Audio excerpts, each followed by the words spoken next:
Where have all the good doctors gone? Over 50% of physicians have communicated that they are dissatisfied with their current job. So by the end of this episode, you will understand exactly what's going on in healthcare. We predict over 100,000 physicians will leave by 2034. The number one reason why doctors are dissatisfied with their job is with a little health and a little wealth and a lot of love. That's a life that we live. Suits and scrubs. Hello, everybody. I am Emily, MD. I am one of your hosts of the new podcast, Suits and Scrubs, where we will be talking about a little bit of health, a little bit of wealth, and a lot of love. If you did not know already, we are a married team, which brings an extra little flavor to our podcast. I will be delving into the health realm, obviously, and my partner in crime, Zach, will be talking about all things wealth. I'll tell you a little bit about him. He is very impressive. I know I'm a little bit partial. Are you a girl fan? A little bit biased, but he has come from very humble beginnings, but has really made a name for himself. He is a real estate investor.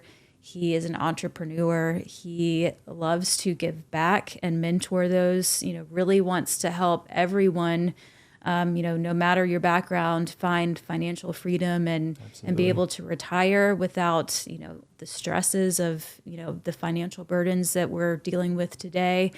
And he is also a travel enthusiast. He has been to 30 countries and counting, has some trips planned for later this year. Yeah. But he has also worked for a bank for many years, has dealt with $1 billion to date. I think that's very impressive. Thanks, babe. Without further ado, I will introduce you to Zach. Take it away, honey. Thank you. Well, she says I'm impressive. I mean, this woman is impressive. How can anyone look like that and also be double certified in internal medicine and in BC medicine, which she just obtained recently? She has aspirations to pursue functional medicine. Functional medicine is absolutely new to me. I didn't know what it was, and I think that people should understand what that is. In addition to that, she also is interested in aesthetics. So Emily believes that through this podcast, why are we doing this? Because we want to empower people with a conversation that we have information on that you may not have. So peel back the curtain on healthcare and really put the onus on you, the listener. I think it's the most important thing for listeners to be in charge of their health and not leave that up to healthcare. In addition to that, we're also going to explore, why doctors are leaving healthcare. In fact, that's the topic of this episode. Where have all the good doctors gone? It's a great question. Where have they gone? Hello. Where have they gone? It's hard to find them. It right? really is, yeah. So over 50% of physicians have communicated that they are dissatisfied with their current job. It's a big number. And this might be relatable to someone I know. Mm-hmm. Does that relate to you? It does. It resonates. It does.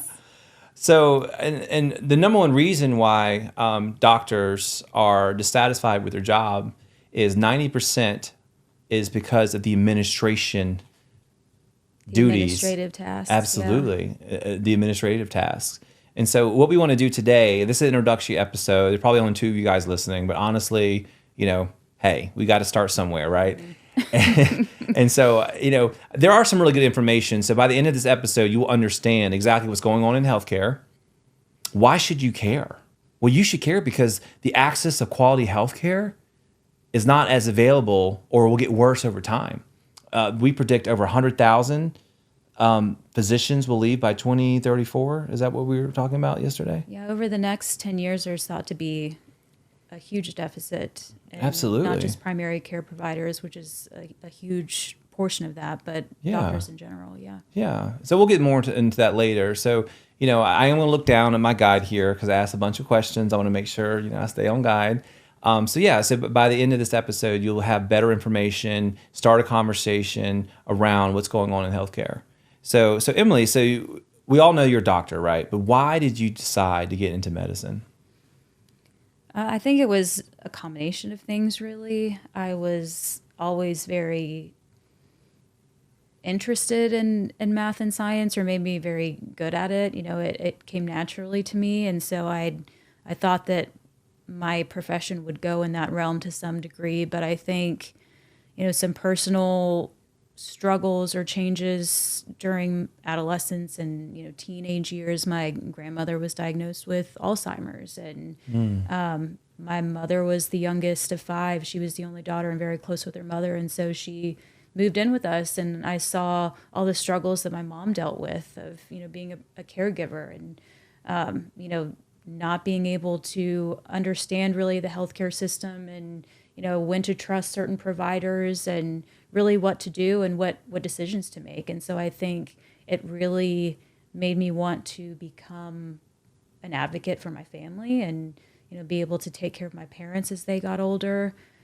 I wasn't really sure if that's the direction I wanted to go in. And so I worked as a medical scribe for a geriatrician before I even went to medical school, and really loved the relationship that he had with patients and, being able to take care of the whole family. He saw, parents and children and really grew with them. And I love that. And so I think I went into medical school knowing that I was going to be a primary care doctor. I knew that that's really where my path was going towards. So it sounds like to me that you really wanted to help people. That's why you got into medicine. Yeah, though I feel like I got into it for the right reasons, for sure. Yeah, absolutely. So tell me about, you said your grandmother has Alzheimer's. So tell me about that. Like, how was the medical care? Like, what is one thing that sticks out to you that you remember and it's like, wow, I mean, this disease has progressed. And I know a lot of people listening, I mean, they probably have parents or grandparents or loved ones suffering from this disease. How did it impact you and your family? It's a different beast than a lot of other chronic diseases because, it's one thing to lose your physical health, but it's another thing to completely lose your memory and lose your mind. And I think I couldn't even imagine really what it would feel like to feel like I was locked in and not able to communicate or not able to remember, where I was or what I did that day. And so I think it's, coming from the actual patient perspective, but also from the family members. I mean, you have family members that are taking care of their loved ones that have completely forgotten who they are. Their personalities completely change. And just seeing the stress that put on my mom and, the amount of turmoil that she went through, wanting to make sure that she was doing the best for her mother, but also just being completely overwhelmed and, really physically and emotionally exhausted. Yeah, absolutely. It sounded like to me, you got into medicine to be a savior, to save people. I don't know if I would say that. I think it was partially, wanting to be able to take care of my family, but also... So you wouldn't call that being a savior? No, but I also had an interest in learning and solving problems. I enjoyed the challenge. I love to learn. I love to learn. You do love to learn. I enjoy, going to conferences and learning new parts of healthcare. Yeah. I just love the pathophysiology, the anatomy of things. So I think it just suited my interests too. Absolutely. So it sounds like to me you have a real passion for medicine. What went wrong? I remember even in medical school, some of the older, kind of more seasoned physicians warned us not to go into medicine, honestly. What? So, wait a minute. So they were telling you not. By the way, if you guys are watching, those of you who are listening, this is date night for us. So we have kombucha beers. Is that what it is? Hard kombucha. Yeah. Cheers. Cheers. And so this is one of the privileges of being married to a doctor. You try different things, and they're 6%, I believe. 5%. 5%. Yeah. Okay. Sorry, that took us off track, but yeah. So probably completely offsets the health benefits of kombucha, but hey, we're pretending to be healthy. Right. So physicians were telling you that were teaching like you got to get out. Yeah, that's not good. It's a little bit demoralizing. Honestly, Was it more than just I I think a lot of it at the time, it felt a little bit off-putting because you're already invested. I mean, to be able to get into medical school, you've already, done all the prerequisites, you've done community service, you've gotten your letters of reference, you've applied and interviewed, and you're finally in med school, and you've already put up this financial contribution too. I mean, if Absolutely. you're already in your first or second year, and honestly, you don't really get into the major clinical part of medicine until you're in your third or fourth year. And so you're working with these doctors who are kind of jaded and tell you that, medicine's not what it used to be. And What does that mean, though? You said it twice. I don't know what that means. some of it at the time, I really perceived it as these are doctors who lived during the heyday of medicine where medical sales reps or pharmaceutical companies were paying for vacations and Oh, that has to be nice. cars. And obviously there are a lot more restrictions now, and that's not the case, which is a good thing. But the other thing too was electronic medical records. It was really starting to ramp up when I first went into medical school, and a lot of the doctors that I worked with were not really familiar with electronic medical record systems. They Got were, it. hunting and pecking, Doing doing their best. Did the 1-2s with their fingers. And so I thought, I didn't know what that medicine was, and I'm really adept at using electronic medical records and using the internet. So this isn't going to be a problem for me. But I think things, were already starting to kind of show face back then. And they probably were right that things were changing for the worse. Yeah. Something you said, a lot of people may not know this, but you have 4 years of undergrad, 4 years in medical school. Yeah. So that's 8 years. Then you told me about residency, which is how long?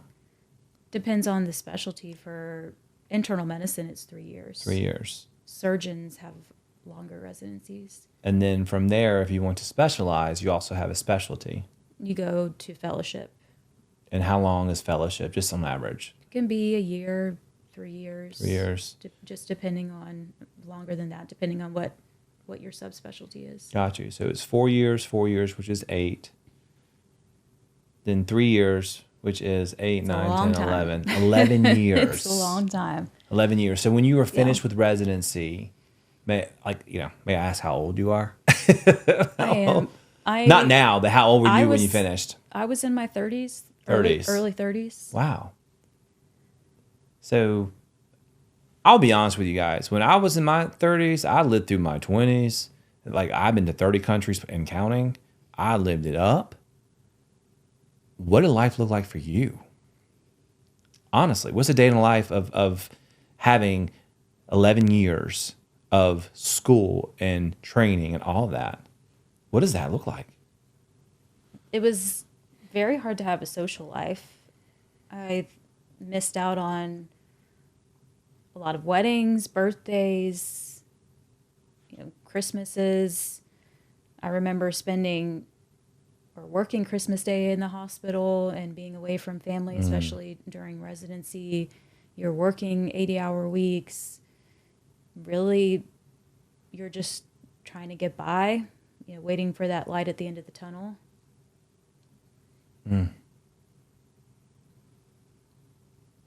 Wow. So when you went through all that schooling, when you're finally done and you're finally in your career, most people don't know this yet because we haven't dropped the bomb, but what was your moment of truth that you just felt like this is just not it for you? I mean, I know you, but like people listening don't. Yeah, it was a unique kind of experience because I finished residency at the start of the COVID pandemic. And so I was working in the ICU or admitting patients to the hospital really right after the pandemic had started. And there's this fear because we were hearing about, young nurses that had no other health problems that were ending up on the ventilator because they were geez. exposed to COVID, and we didn't have the masks that we were supposed to wear. We didn't have the appropriate PPE, the personal protective equipment, everything. There were supply chain shortages. And so before I even got into practice, I think there was this element of burnout, or, what am I doing? Is this what I really want to do for the rest of my life? And then Right. you get past that, and then you run into this, the great resignation. Everybody's leaving, not only right. medicine, but every other Yep. industry. That's right. And you're understaffed. I mean, even in the office, you think things are going to be easier. I'm not dealing with such high acuity patients, but you don't have enough Such high what? acuity. So, patients that have high needs that you see in the hospital or that you see in the Sorry, emergency guys. room. I don't know if you're listening, but I didn't know what acuity was. You see, it's a slower pace. So, Yeah. the office is definitely a slower pace than the hospital to a certain extent. I mean, it's still fast paced, but you don't Right. see the patients typically aren't as sick when you're in the office. And we just didn't have the staff that we needed. And so all of that, when you don't have the staff, it falls to the existing people that work there. And so you're just overworked, and you just reach burnout a lot faster. And Yeah. I think the lack of staff, and then the increasing, the other thing to think about as working as a primary care doctor for the post-COVID era, you're having to fill out a lot of paperwork for medical leave. A lot of people are sick with COVID. And Wait a you're- minute. So isn't the administration supposed to be doing that? Like, meaning like not the administration, but the people that work in the office? Theoretically, yes, they're supposed to help with your message inbox and supposed to fill out forms. But when you don't have staff, it's a collective effort. Everybody has to do what they can. And so a lot of people want work accommodations. A lot of people want to work from home. And so they want their primary care doctor to write them out of having to go into the office. And then if they're sick with COVID and they are out of work for a week or two, they need paperwork to be completed. And so you might not even be seeing the patient in the office, but you're having this inundation of messages through your message inbox. Patients now have direct contact with their physicians. They're able And to send that's direct probably messages. new. Like when you were talking about your physicians, that medicine wasn't meant to be. Usually I would imagine you call the office and say, hey, I have this issue. Or do you not agree that that's probably what's changed? Yeah, there's no filter, especially if you don't have the right infrastructure in your office with enough staff. The messages just go directly to the physician. And so you're in the exam rooms all day from 8 to 5:30, depending on what your office hours are. A lot of physicians work completely through their lunch break, either seeing patients or charting. And then after you see all the patients, you've got all the paperwork. You don't have time to do that during the day. And so I think one of the recent statistics was for every 1 hour or every 1 hour you spend with patients, physicians spend 2 hours on administrative work, which is Wow. it's crazy. That is crazy. And women in general, there was a recent study that came out that showed that female physicians actually, on average, get 20+% more messages from both staff and patients through electronic medical records. What do you think is driving that? I don't know. I don't know if patients and staff find females more approachable. Yeah, I don't can see know. that. I can see that. I mean, I think about the man and the woman psyche, right? Women are naturally more nurturers. I mean, not all cases. Please don't send me hate mail. And men are more protectors and providers and things like that. And so I know we're harping on this, the moment of truth for you, but it sounds like to me, you were seeing patients, you were doing paperwork, you have inbox. What's a day in a life? Like, did you have time do you have lunches? What does that look like? If I had time to eat lunch, it was usually in front of my computer while I was, dictating notes or answering messages. And I just got to the point where I was just depressed. I didn't have any time for self-care. We didn't have any time in our We did not. relationship together. I was honestly my health was the worst it had ever been. I was the heaviest I'd ever been. I felt like I didn't really have time to exercise and eat right. And I just reached a breaking point. I felt like if I continued on that path, it was, the end result would not have been good. Yeah. So tell me about your breaking point. Like, how did that feel for you? Did you feel like medicine, you went all this training, 11 years of training. Did that feel like it was fulfilling to you?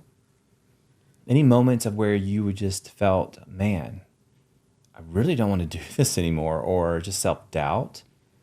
Or like, Yeah. what was your opportunity cost? Yeah, I think that was the aha moment, because when you're going through medical school or when you're going through residency, there are times where you're working more hours. I mean, there were weeks of nights where I worked more than 80 hours, and working nights can be really hard on the body. And so you think doing outpatient primary care, you're working more of a 8 to 5, 8 to 6, Monday through Friday. You don't have to work weekends or holidays.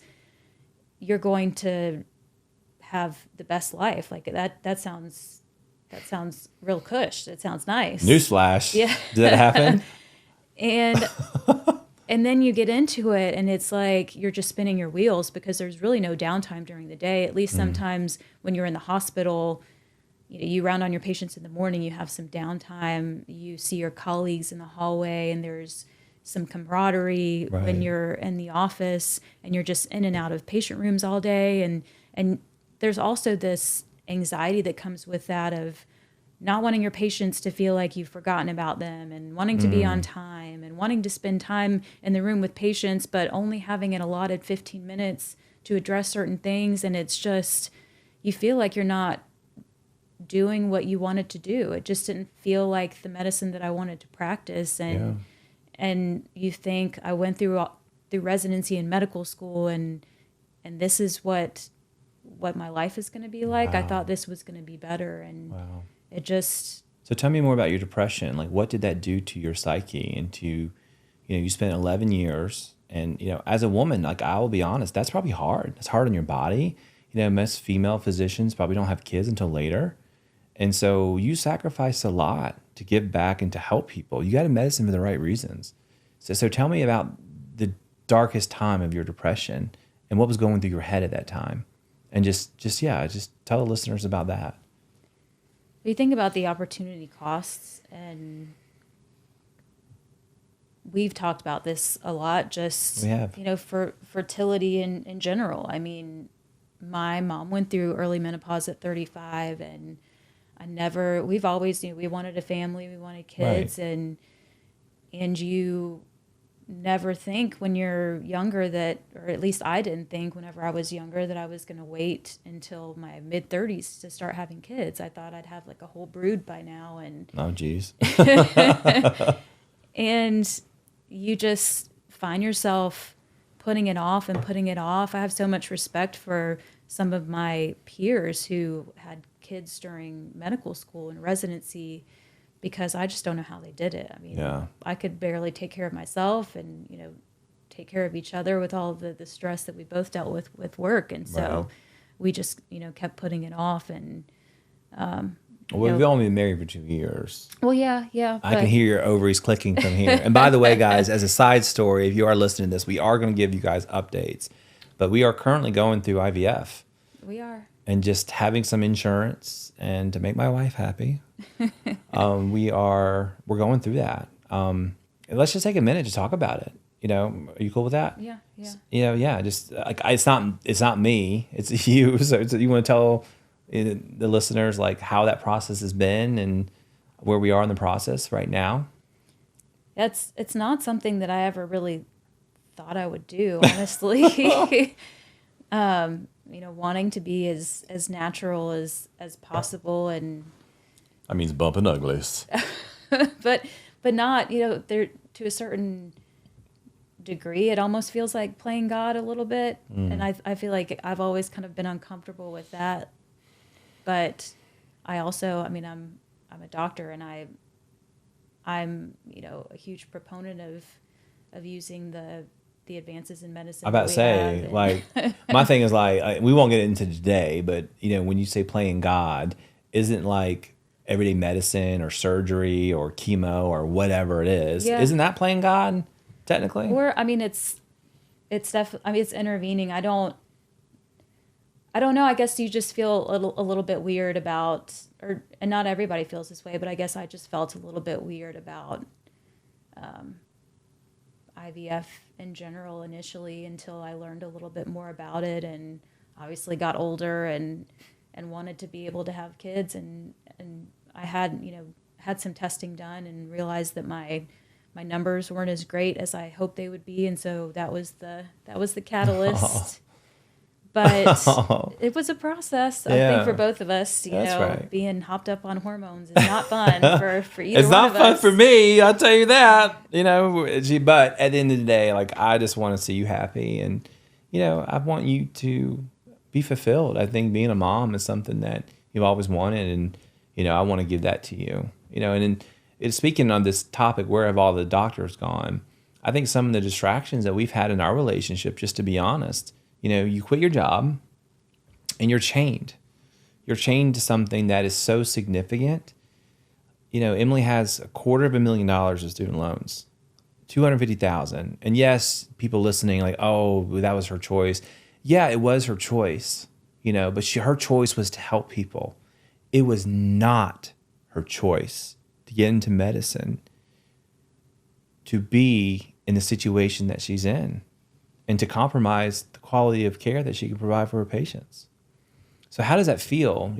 I know we're talking about going back to your depression, but just those moments of just sitting there, because there were some really rough times in our relationship. Like, we don't say the D word in our relationship. A lot of therapy has asked us not to say that. But honestly, we don't say the D word, but it was headed there. It was a lot. And so, to tell the listeners about, the profession and, like how doctors feel and suicide rates and all that. Like, it's all relevant, I think. Yeah, I know it's bad in primary care, but I think it's in every specialty right now. I think everybody's really dealing with it, and the most recent data has shown, I think it's 300 to 400 physicians a year die by suicide. Oh my gosh. And the most astonishing information that I learned was more with female physicians. So female physicians compared to their age-matched counterparts in other professions, they have a 250 to 400% increase in suicide rate. And it's a real problem. I think that we're not really seeing any improvement right now. If anything, the shortages are getting worse. Right. And I feel like it's like a prison almost, because you have all this, you put your life on hold. Like, so check this out. You put your life on hold. You have $250,000 of student loan debt. You think things are going to get easier. They're getting harder. You do administrative work.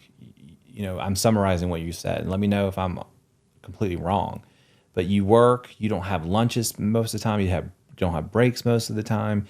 You have a message inbox, and all the things. You want to provide the best quality care to your patients, and that gets in the way because everything else is you're juggling. You're constantly juggling act.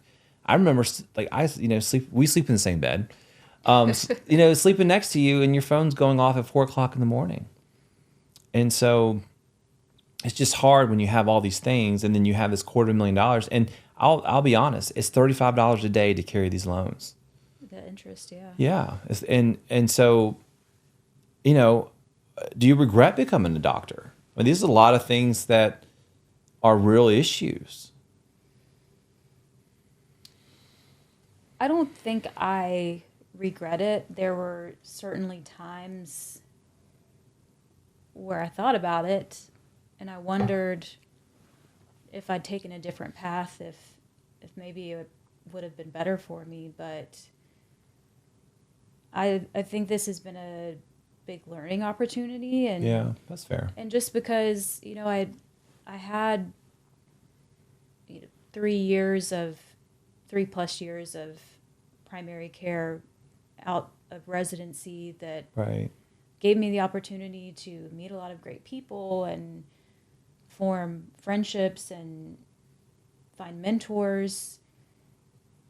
And it's just shown me what my passions are. And I'm still passionate about health and patient care. And I love to help people improve their metabolic health and help people lose weight and help people come off of medications. I'm a huge proponent of functional medicine. I think there's definitely a place for functional medicine and traditional medicine to interact, and I think that's really the sweet spot. So I look at this as a stepping stone and a way to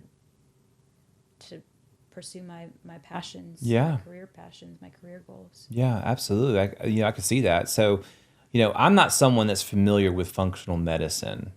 So maybe you can like open that door. Like, what does functional medicine? I think it's exciting that instead of cowering and buckling, and we are like let's be honest, we are in a very good financial situation where you can take a break, and a lot of people can't.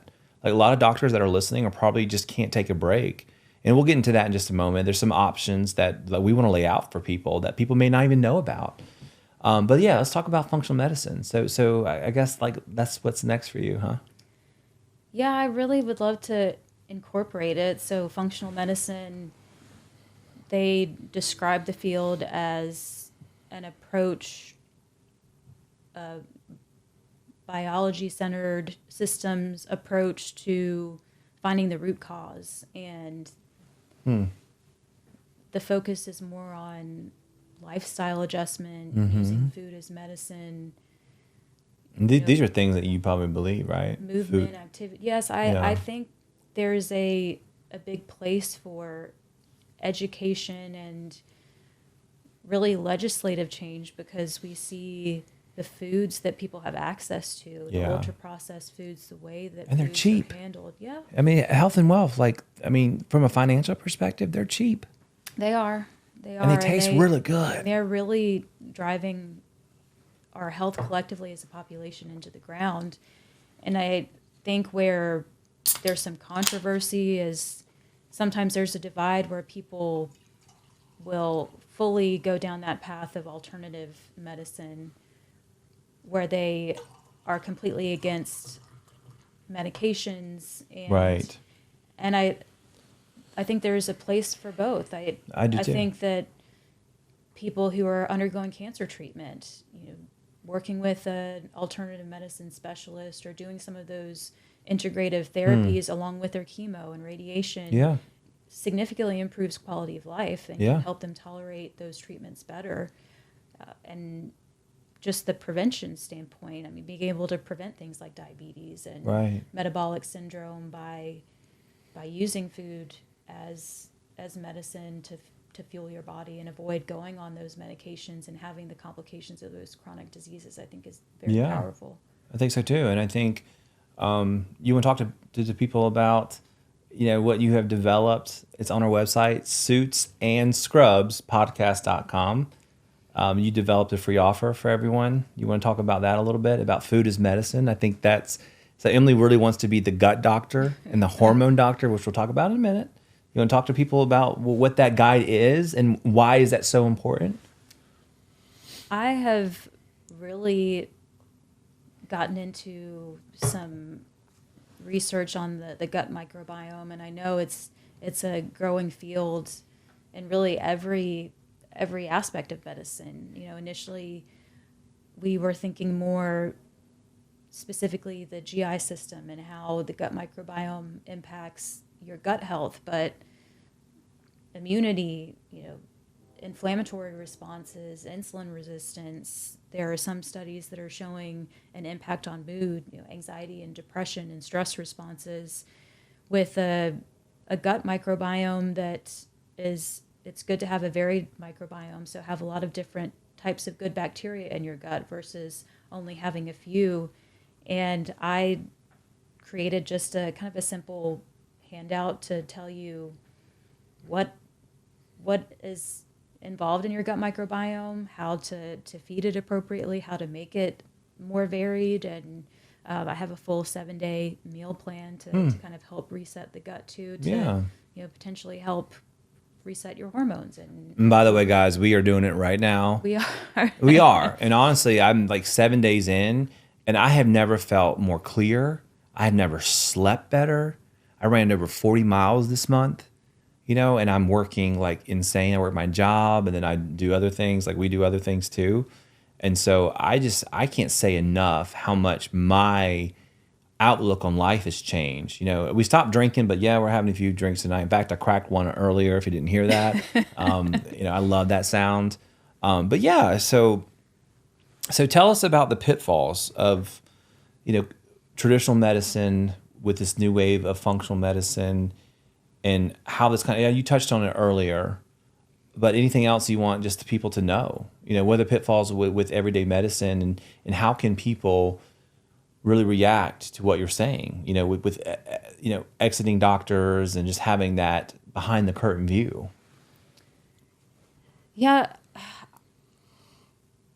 I mean, in medical school and residency, we learned that there needs to be a shift away from kind of what we call the paternalistic, model for medicine, where it used to be the doctors just told you what you were supposed to do and you just followed it, and you took their recommendations, you didn't ask questions.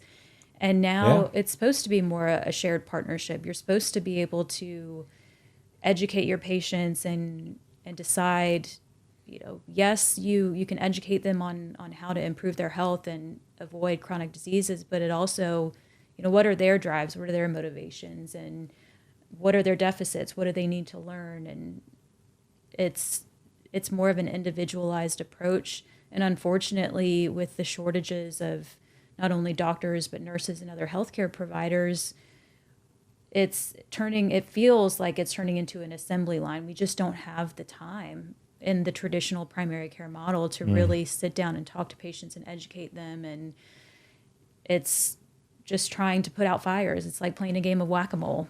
That's really what I feel like my day-to-day felt like, because you'd have, especially after the COVID pandemic, you'd have patients that came in that hadn't been seen by anyone in 3 years, and they schedule an annual physical, but they really want to talk about 5 different health problems at the same time, and you can't talk about all of those things without then pushing the rest of your schedule back 30 plus minutes, and then everybody else is pissed off at you because you're running late for their appointment. And I just don't see it getting better unless there are some significant changes. Yeah, absolutely. I know a lot in my Facebook feed, I see a lot of people complain in the waiting room. I'm waiting forever, I'm waiting forever, I'm waiting forever.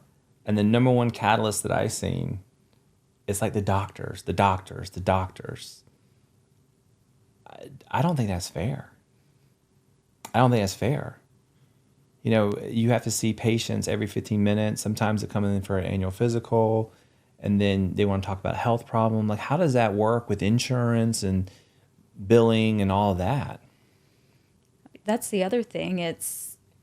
It's hard to navigate that when you get out of training as well, because you don't really learn a lot about the billing and coding. But why side would of you need to things. know the billing? I'm sorry, I'm interrupt, but why would you need to know the billing and coding? Well, now physicians have to do their own billing and coding. What? So Wait a minute. So you have to do your own billing and coding now? Mm-hmm. Well, my mom she worked in healthcare for 25, 35 years. And so I know a lot about this just because being raised around it. That is not easy. Yeah, it's not easy because sometimes it feels like there's some gray area. Technically, you're supposed to double charge someone if they come in for a preventative visit, like a physical, and they also want to talk about concerns. Like, how do you stop that though? So if someone comes, like, I'll be honest, I'll come in there for a physical and I say, hey, I have this issue, I want to talk to you about it. I don't know how I feel if my primary care doctor would, like, because a physical doesn't cost anything through insurance, but they talked about that, and then I have a copay afterwards. Talk to me about that. That's just weird. Yeah, and the doctor's like responsible for that. Almost seems like a conflict of interest. I don't know. It's weird. Yeah, it can be hard because it's a double-edged sword. You can't really pick and choose who you're going to double charge and who you're not going to double charge. And then, you're, I guess, technically being fraudulent if you don't charge someone when you're talking about several, chronic conditions or other health problems during their physicals, because, insurance only wants to pay for a certain thing. So it's all a mess. Yeah. The whole system is a mess. Yeah. I wouldn't say every single system is this way, but I guarantee you that people don't know that. When you have an annual physical and then you have other medical problems and you want to bundle those together, I guarantee you people just don't know that. So what advice would you give people who are going for an annual physical but also have medical issues? To me, an annual physical is, yeah, you do that, but you should have a conversation with your doctor to check up on health. Yeah, I mean, I don't think there's a right answer. Some people don't mind being double billed if their insurance is, if they're just paying a minimal copay. But if it's someone who's living paycheck to paycheck and they don't have very high insurance coverage, then it might be a significant financial burden on someone. So I think just being familiar with your health benefits can be really helpful. Going into things, kind of knowing what you want to talk about and what's covered and what's not covered. But I think there's also this new system called value-based care, where it's more based on the outcomes of the patient and their numbers, and not necessarily a fee-for-service kind of model that might gain some traction and might be beneficial in the long run. Like value care. So what does that mean? Like people are incentivized to have better scores on their health? So and the insurance goes down? Like what is that? I don't know what that means. You're able to I guess, spend more time and effort on patients, especially those with high complexity that have a lot of health problems, to keep them out of the hospital. They'll reimburse you more to keep those people out of the hospital or out of the emergency room instead of seeing more patients, because hospital fees and emergency room fees are very costly, especially for the patient or insurance company. Absolutely. So if we just summarize this conversation, what do you think the top 5, 6, whatever things are the reason why doctors, where have all the doctors gone? What are the top 5 or 6 things based upon this conversation summarized are? So number 1, I would say, is burnout for sure. Yeah. Probably the number 1. The burnout in general, the disgruntled patients, or the lack of trust, especially after the COVID pandemic. Yeah. Healthcare was very politicized at that point, and so you have a lot of division in health decisions too, and that does not make a physician's job any easier. No, it doesn't. We already, obviously talked about the administrative tasks as a huge reason. Just lack of appreciation and support from your administration. But say from everyone, it sounds like. Lack of control over your own schedule. Insurance companies, fighting with insurance companies for coverage of certain medications. So tell me about that. So insurance, like how does insurance play into care? Everybody has different insurance and every plan is different. Right. So it's difficult to navigate in that way. Yeah.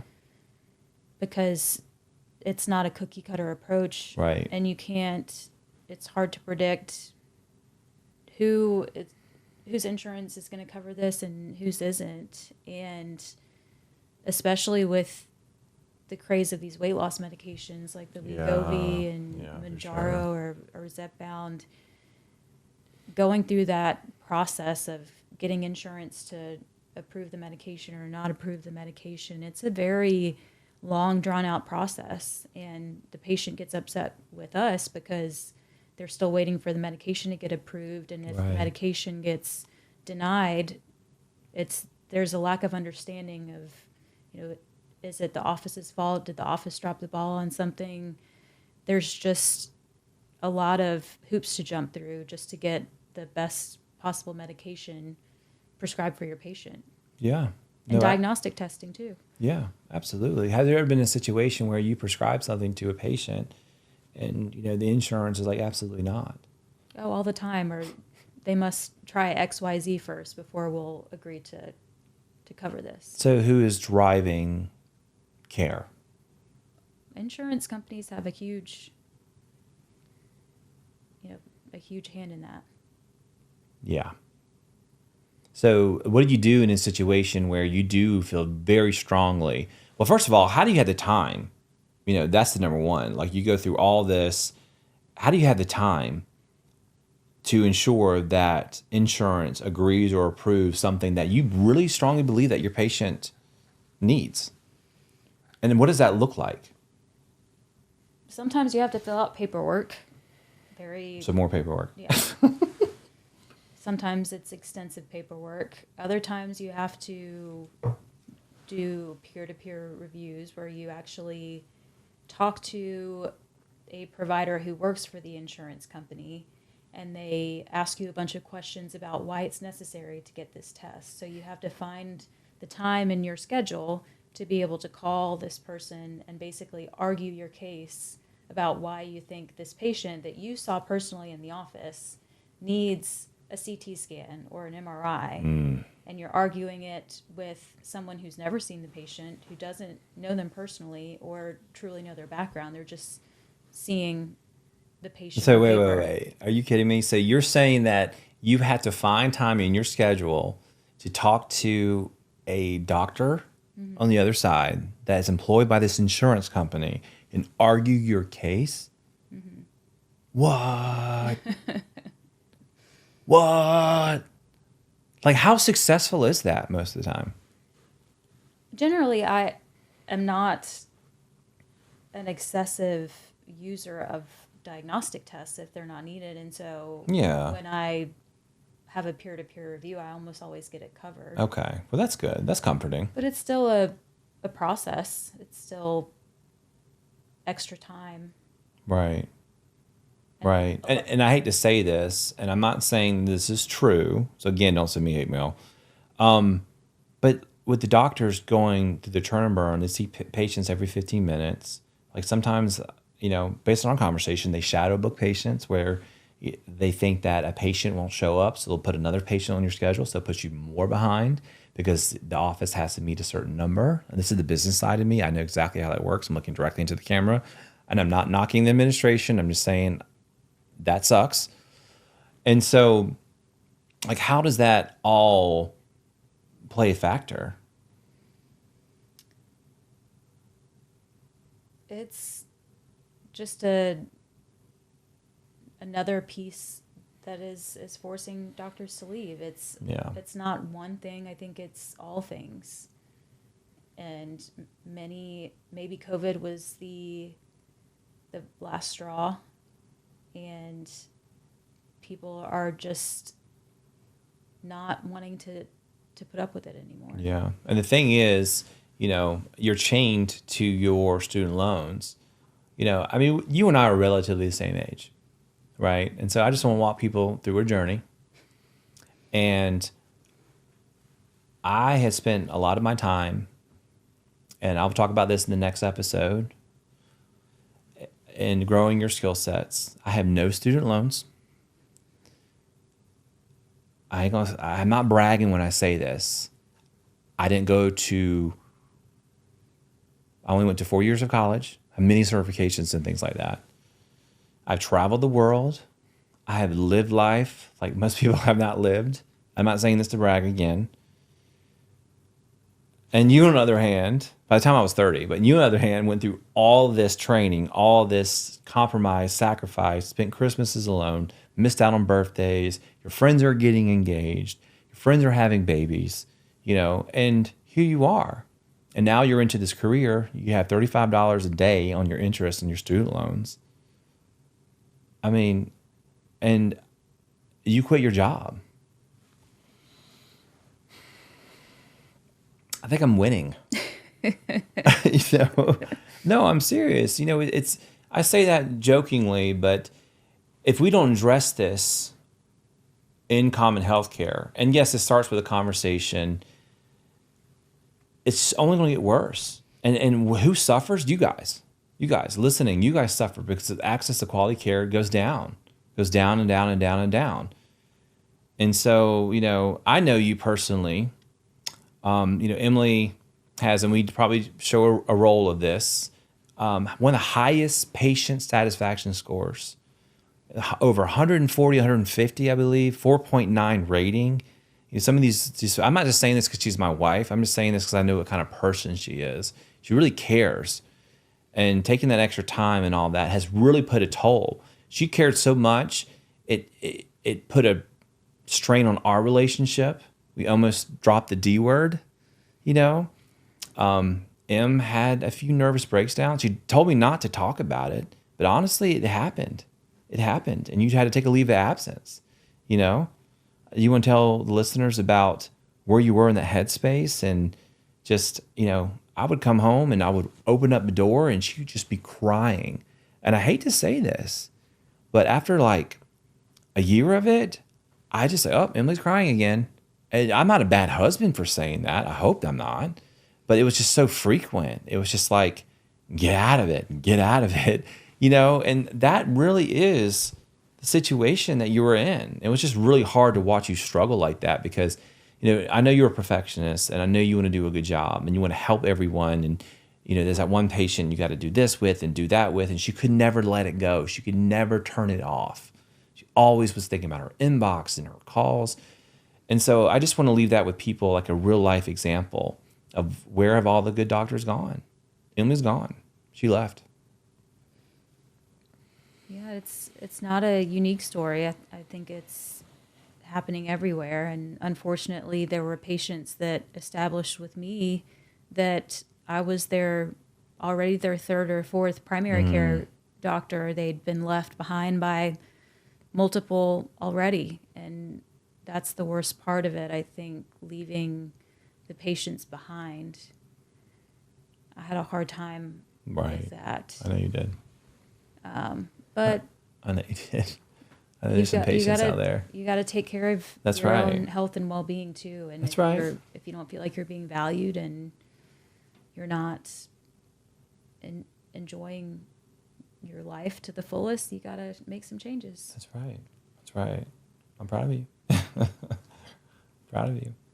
So the last question I have for you is, what can we do?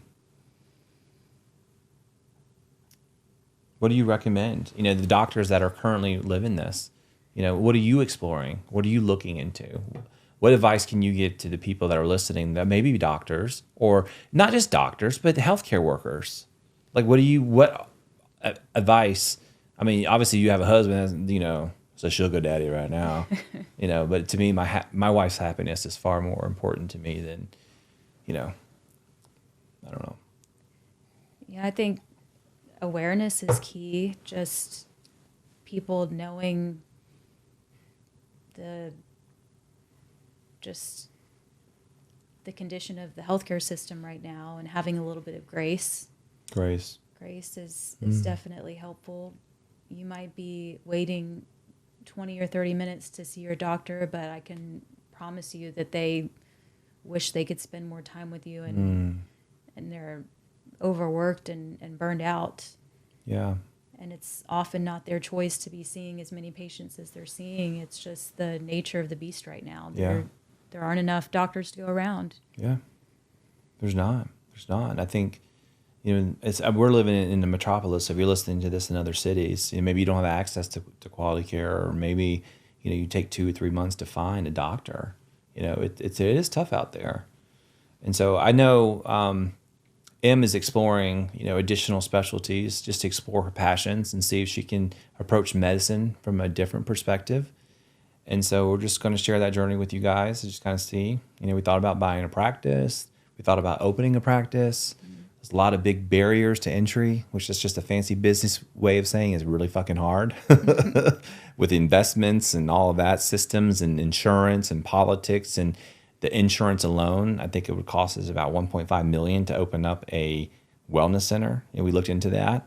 Not off the table, but we're just going to explore and just see what people think. So if there's anything in this episode that you guys enjoyed, I know it's an introduction episode. It probably wasn't the most fascinating. You probably don't care about who we are, but we just wanted to share our story with you guys just so you understand exactly who we are, what we represent, and what we're trying to provide. So drop us a comment, suitsandscrubspodcast.com. Get in touch with us. Ask a question. Let's start a conversation. That's all that we want. So with that said, we'll leave you guys out. So a little bit of wealth. A little bit of health. And a lot of love. Thank you guys for listening. Absolutely. So on next time, our next episode will be my journey. We'll talk about FIRE movement, which is really exciting. So if you're not interested in finance, I really think you should listen, but that's okay. And also a method that I employed of how I saved enough for retirement that I do not have to put any more money into retirement. And I'm not even 40 yet. So I'd love to help other people do that. I'm not special. I just learned the system. So, all right, guys. Bye.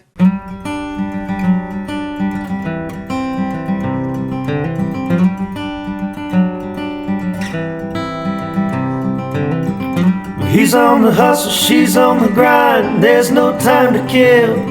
From saving lives and new deadlines, and there's some holes to fill. With a little health and a little wealth and a lot of love. And that's a life that we live. Suits and scrubs.